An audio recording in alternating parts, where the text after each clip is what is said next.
سلامتنا ببزلكم ويبصحكم كبرات سماعتي تملكتنا تنافرم كبي صنيحكم لكم بدرو بعل تنساي نركب كل شحن عسرت شوعات مالتي ورحمي ازيام لما عنتي واناوي صبصبات ناي سموناوي تغوانفوتات ወይ ድማ ሰሙናዊ ክስተታት ኣብ ትግራይ ኦሪ ማብ ካዲ ፍላለ ማተውን ኢትዮጵያውን አፍሪካውን ሓቢሱ እንታይ ተሐድሽቲ ፍጻመታት አለው ዝብል ንምልከተሉ ዜና ጀሚርና ኣለና ሃገር ተክለ ብርሃን ምሳኹም ጻንሒት ገብረ ላይክ ሼር ሰብስክራይብ ክትገብሩ ከም ትወትሩ ንዕድመኩም ፕሬዝዳንት ግዚያዊ መምሕዳር ትግራይ ጀነራል ታደሰ ወረደ ካቢኔኦም አፍሊጦም አለው ምክትል ቦምብ ህዝባዊ የናሐርነት ትግራይ ያማኒኤል አሰፋ ምክትል ግዚያዊ መምሕዳር ትግራይ ፕሬዝዳንት ኮይኖም እውን ከም ዝተቀመጡ ተፈሊጦሎ ካልኦት መዘርዝራት ኣብዚ ሽምዝርዝር ካቢኔታት እውን በዓልመን እንታይ ያለው ዝብሉውን እናባሁም ክነብሊና بخالد دمام بنبر بريزيدنت ግዚያዊ መምሕዳር ትግራይ ጌታቸው ረዳ ናይ እግድ ወረቀት ተጻሒፍሎም ዝነበሩ አመራርሓ ሰራዊት ትግራይ ጀነራላት ትግራይ እቲ እግድ ተላዒሉ ዝብል ብዕሊ ሎም ተፈሊጦሎም ቶም ዜናታት ብዝርዝር ክነስማዓኩም ኢና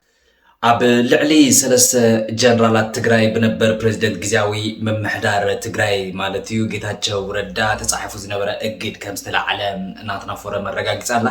ሓድሽ ፕሬዝዳንት ግዚያዊ መምሕዳር ትግራይ ግዚያዊ መምሕዳር ትግራይ ጀነራል ታደሰ ወረደ ኣብ ልዕሊ ጀነራል ዮሐንስ ወልደ ጊዮርጊስ ጀነራል ማሾ በየነ ጀነራል ምግበይ ሃይለ ባይተ ጌታቸው ረዳ ተጻሒፉ ዝነበረ እግድ ከም ዝተላዓለ አፍሊጦም አለው بتوسخ دم جنرال فسها كيدان فسها مانجسو ون حلافي بيرو سلام ጸጥታን ትግራይ ኮይኖም ክሰርሑ ሚያዝያ 8 2017 ዓመተ ምህረት ጀሚሩ ፕሬዝዳንት ግዚያዊ መምሕዳር ጀነራል ታደሰ ወረደ ተሸሞም ከም ዘለው ተፈሊጦሎ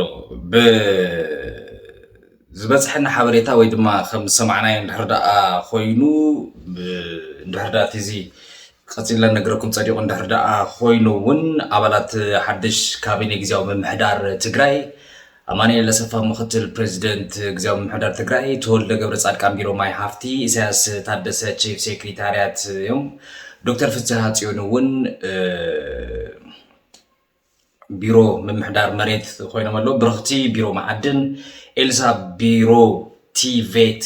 ኮይነን ኣለዋም ኪሮስ ሓጎስ ቢሮ ጉዳይ ደቂ ኣንስትዮ አልማዝ ገብረ ጻድቅ ቢሮ ንግድን ኢንዱስትሪን ሰብለ ካሕሳ ቢሮ ሲቪል ሰርቪስ دكتور ياسو بره بيرو حرشام كم أدمى دكتور أمانوئيل بيرو تعنام دكتور كيروز بيرو تمرتي دكتور حديش بيرو فتحي دكتور عاصبها بيرو توريزم حيش بيرو منعسي دكتور الغاينش بيرو ساينسن تكنولوجين جنرال زودو محبراوي قودات تادلة مراقبي ترانسبورت دكتور محرت فاينانس جنرال فسها كيدان بيرو سلام ጸጥታን ትግራይ ኮይኖም ከም ዝሓረዩውን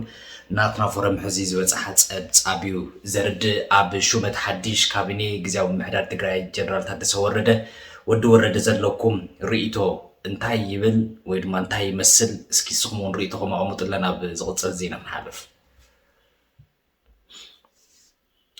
ኣብ ሓድሽ ካቢኔ ግዚያዊ መምሕዳር ትግራይ ሰላምን ሓድነትን ተስፋን ዘለዎ ትግራይ ክህሉ ክሰርሕ ኢሎም ኣለው ኣብዚ ሹመት እዚ ፕሬዝዳንት ግዚያዊ መምሕዳር ትግራይ ጀነራል ታደሰ ወረደ ወዲ ወረደ ካቢኔኦም ምስ ኣዋቐሩ ዝተዛረቦ ዘረባ እዩ ፕሬዝዳንት ግዚያዊ መምሕዳር ትግራይ ጀነራል ታደሰ ወረደ ነዚ ዝበሉ ሓድሽ ካቢኔ ግዚያዊ መምሕዳር ትግራይ ፈለማ ያኺቡ የሳልጥ ኣብ ዘለወሉ መድረኽን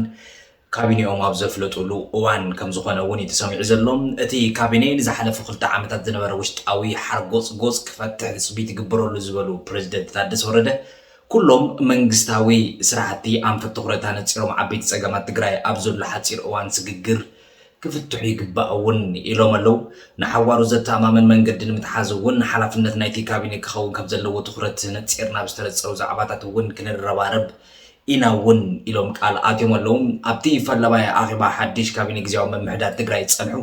ሓድሽቲ ኣባላትን ካቢኔ ይሳተፉ ከም ዘለዉ እውን ጸብጻባት እዮም ዘርድኡ ኽብራት ተመልከቲ ኣብዚ ሓድሽ ካቢኔ ግዚያዊ መምሕዳር ትግራይ ጀነራል ታደሰ ወረደ ወዲ ወረደ ስዕቦ ንስተፈላለዩ ርእቶታት ይወሃብ ኣለዉ ካልእ ብዙሓት ሰባት እውን ርእቶኦም ዝህብሉ ዘለዉ ዘዘራርብ ዘሎ ጉዳይ እንታይ እዩ እግድ ጀነራላት ትግራይ ብማሕተምን ፌርማን ግዚያዊ ምምሕዳር ትግራይ ፕሬዚደንት ጀነራል ታደሰ ወረደ ተላዒሉ ዝብል መፅሓፉ ንባዕሉ ኣገዳሲ ኣይኮነን ወይ ሕጋዊ ኣይኮነን ብንጹር ጀነራል ታደሰ ወረደ ካብ ፕሬዚደንትነቶም ብተወሳኺ እውን ዋና ኣዛዚ ሰራዊት ትግራይ ምዃኖም ይፍለጥ እዩ ስለዚ እቲ ማሕተምን ፌርማን እውን ናይ ዋና ኣዛዚ ሰራዊት ትግራይ ብዝብል ይወፅእ ዝግብኦ ሓደ ፕሬዚደንት ጀነራላት ናይ ምእጋድ ወይ እውን እግደ ይልዕል ኣለኹ ወይ ተላዒሉሎም እዩ ናብ ዝብል ዝኸደሉ ባይታ መሰል ወይ እውን ሕጋዊ ባይታ ይብሉን ዝብል ርእቶታት ይወሃብ ኣለዉ ንስኹም ከመይ ትሪእዎ እዚ ነገር እዚ ኢና ንብል ከም ናትና ፎረም ያው እዚ ናይ ባዕሎም ፖለቲካ ጉዳይ እዩ ከም ናትና ፎረም ግን እቲ ወሓስ ትግራይ ዝኾነ ሰራዊትና ኦር ሓይሊ ማኸተ ትግራይ ዝኾነ ብፍሉይ መልክዑ ሕጂ እውን ሓድነትን ምሽርሻር ኣብ ውሽጢ ሹማሹም ንምውሃብ ዝካየድ ዘሎ ጸለመታት እውን ከይተረፈ ብጥቡቕ ኢና ንቃወም እቲ ዘሎ ፖለቲካዊ ሓርጎፅጎፅ ወይ ሕመቕ እውን እቲ ውጣጣት ከም ዘለዎ ኮይኑ ኣብ ሰራዊት ትግራይ ተደሪኽካ ዝግበር ኣካይዳ ንሰራዊት ትግራይ ተፀጊዕኻ ዝኽየድ ኣካይዳ ግን ኣዝዩ መሰከፊ እውን ሕጂ ንሱ ኢና ንብል ኣብ ዝሕዚ ሰዓት ካብ ትግራይ ይስምዑ ካብ ዘለው ፀብፃባት እቲ ሓደ ናብ ዝኾነ ጉዳይ ክንሓልፍ ከለና ዝተፈላለዩ ሓገዛት ይግበረሉ ሰናይ ኢልና ያለና እቲ ዝግበር ዘሎ ሓገዝ ብዝተፈላለዩ መልክዓት ንዝተፀገሙ ይወሃብ ኣሎ ግን ድማ ንምሳሕ ኢልካ ወይ ንሓንቲ ቀይሕ ፀብሒ ወይ ድማ ንሓንቲ ቅቅል ወይ ንሓንቲ ምግቢ ኢልካ ዝግበር ምውፃእ መሰረታዊ ዝኾነ ፀገም እቲ ዝተፀገመ ኣካልና ወይ ማሕበረሰብ ትግራይ ዝፈትሕ ኣይኮነን ኢልና ንኣምን ቀፃልነት ዘለዎ ሓገዝ ንኽህሉ ግን እንታይ ክግበር ኣለዎ እስኪ ንስኹም ርእይትኹም ሃቡ ኩሉ ሻብ መውዓለ ኣውደ ዓመት ዝኾን እዞም ሰባት እዚኦም ኣውደ ዓመት ጥራሕ ኣይኮኑን ዝነብሩ ድሕሪ ኣውደ ዓመት እውን ዝነብሩ እዮም ንኣውደ ዓመት ጥራሕ ተባሂሉ ዝግበር ሓገዝ ወይ ንኣውደ ዓመት መውዓሊ እንዳተባሃለ ዝግበር ሓገዝ እቲ ማሕበረሰብና ካብ ፀገሙ የውፅኦ ዶ ማለት ነታ ኣውደ ዓመት ተባሂላ ትግበር ሓገዝ እዚ ሹም ተዋሂብዋ ቋሚ ዝኾነ ኣታዊ ዝረኽበሉ ነገር ተዝርከብ መዓል ኣውደ ዓመት ወይ ንምሳሕ ንድራር ንቁርሲ ኢልካ ትግበር ምናልባት ኣቶም ለገስቲ ክትምስገኑ ይግብኦኩም ግን ድማ ንበዓል ኢልካ ዝግበር ምልጋስስ ከመይ ይስማዕኩም ከመይ ይርአየኩም ንዓኹም ንምባል እዩ ሃገር ተኽለ ብርሃን የምሳኹም ፃኒሒት ገይረ ላይክ ሼር ሳብስክራይብ ክትገብሩ ርሑስ ሓድሽ ዓመት ክኾነልኩም ይምነን ኣብ ዝተፈላለዩ ግንባራት እትርከቡ ኣቶም ጉርዲ ዘይለግበኩም ጀጋኑ ሰራዊት ትግራይ ብዘለኹሞ ሰላም ክትኾኑልና ይምነ ንስድራ ስዋኣቱ እውን ንሕግዘሉ በዓል ይኹነልና ክቡራት ተመልከቲ መሊስና ብካሊእ ሓድሽ ዜና ክንመለስ ኢና ክሳብ ሻው ሰላም